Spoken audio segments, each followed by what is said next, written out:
We think that's suffering. Try being stoned.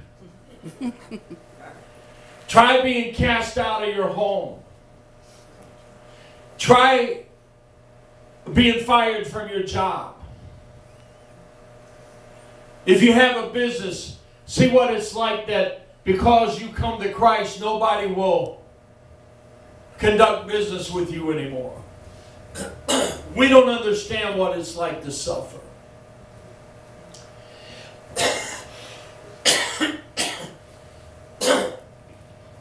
And these people were going through this, and it was a challenge to hold on to Christ.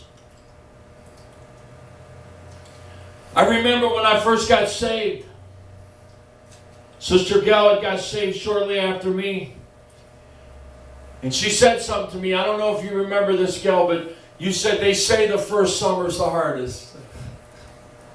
You remember that? You have to understand, we weren't seasoned veterans. We were kids. We were 18 and 19 years old when most of our friends were out having a good time. Hanging out on the beach. Hanging out at the park at night, getting high. Going to all the parties and all the concerts. And here we as young people coming to Christ knew we had to leave all that behind. And so it was difficult, not because of the sense that we were rejected, but it was difficult because there was great temptation there. There was a temptation to go party and to get high and to have fun. And we had to retrain ourselves to have fun in different ways. We come to the conclusion that we didn't have to get high to have fun. We come to the conclusion that we could have fun in a church raising our hands and praising God. I remember a young man that I knew from the world, and we really weren't friends, but he tried to become my friend, and he started going to church shortly after I did. And I remember being at a service, worshiping God, had no desire to leave, and he and his buddy called me to the side and said, "Man, let's get out of here, man. Let's go have some fun." I said, "Dude, I'm having fun." Amen. You want to go, you go. I'm staying. A man called me about 5, 6, 7 years ago, and he said, "Man, I just want to ask you one question. How'd you do? How'd you hang on?" I said, "I'm going to be honest, it was hard at times, but I love God. I want to go to heaven." So we look and we see that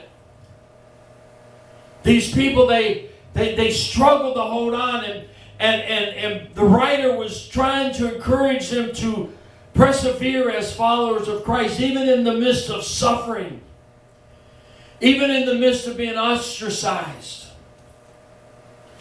even in the midst of being rejected by family and friends. To return to Judaism without Christ was to reassure that little phrase, that slogan that says, "The cure is worse than the disease." To find any other reason to turn your back on Christ. No wealth. No prestige. No popularity. No fame could ever be worth leaving Christ for. No woman, no man, no amount of money, no friends, nothing is worth leaving Christ for. I remember standing down on the streets of Public Square. Many years ago, I was standing there preaching the gospel in front of the old Higbee's building. And a limousine pulled up in front of me. I was talking to a young man who I believe to be a Mennonite. He'd come up from down around Canton area. And the group of them come up to pass out tracts and to minister on the streets. And the young man was talking to me while I was preaching in between my message. And a limousine pulled up and the window rolled down. And I seen a little blonde-headed girl sticking her head out the window to hear me preach. And I realized it was Charlene Tilton. Anyone familiar with Charlene Tilton? She was an actress that played on the miniseries or on the series Dallas. And I had heard that this young lady was saved. And she'd seen a preacher and she wanted to hear the gospel. And I looked, I said, "Hey, that's Charlene Tilton." The young man said, "Who?" I said, "She's on TV." And I don't recall exactly what I said, but I said something to the nature, "Charlene, serve the Lord. Keep serving Him. Don't let Hollywood get you down. Because there's so much temptation, so many distractions, so many attractions that will try to get your attention. Yes, amen. Distractions will cause you to turn your face away from God. And attractions will lead you away from Him. The same goal is to get your eyes off of Jesus. And as I said this week, I struggled all week to pray. I struggled to seek Him. I fasted Monday, and it was difficult all day Monday. And I finally, about 8:30, 9 o'clock, I broke the fast. But it was difficult all day. And I had a dream, Mike, last night. For the first time in weeks, I slept good on a Saturday night. But I woke up about 4:30 because I had a dream. And in a dream, there was 3 houses that I was purchasing. Trust me, I got delivered from that.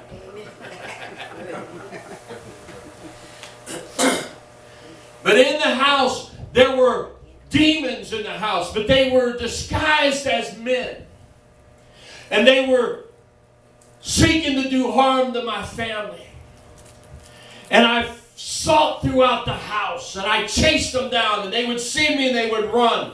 And when I would catch them, I would knock them on the ground, and I would start to stomp them. And I would stomp them, and I would stomp them with the great violence. And then I would go to the next one, and I realized there was another one in another room. So I went over there, and I went to stomp them. And stomp them.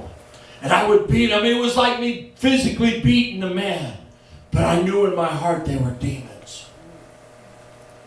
And then and I don't know, I believe it might have been my daughter. I wasn't quite sure. But I knew it was a family member who was with me. And I seen in a distance, there was a house here, and across the road was another house. And they were all somehow linked to me. And there was several older gentlemen that were digging a hole. And I said, "There's more. Let's go get them." And then when I got close, I told whoever I was with, I said, "Oh, those are real men. Those aren't demons." Oops. And as I approached them, I asked them what they were doing. And they said, "The gas line has been chewed up. The gas line, there's been rats down here and chewed it up." They picked up a nylon, like a nylon with the metal. You've seen those lines that are like nylon inside, but there's metal intertwined in them. And they picked it up, and you can see where it had been chewed all apart. And they picked it up, and they said, the rats had chewed up the gas line. And I said, "Are you putting in new lines?" They said, "We're repairing and replacing them." And I know that what God was telling me is that gas line represents our lifeline to Christ. And the rats of this world are trying to devour and destroy your lifeline. They're trying to prevent you from getting closer to God. They're trying to prevent you from being able to destroy the demons in your life. And I realized that there was demon influence in my life all week long that was hindering me in my walk with Christ. How many of you know that God intends the best for you? And He will reveal to you what you have to do. Folks, this is a battle you're in. This is a war. And we have to engage in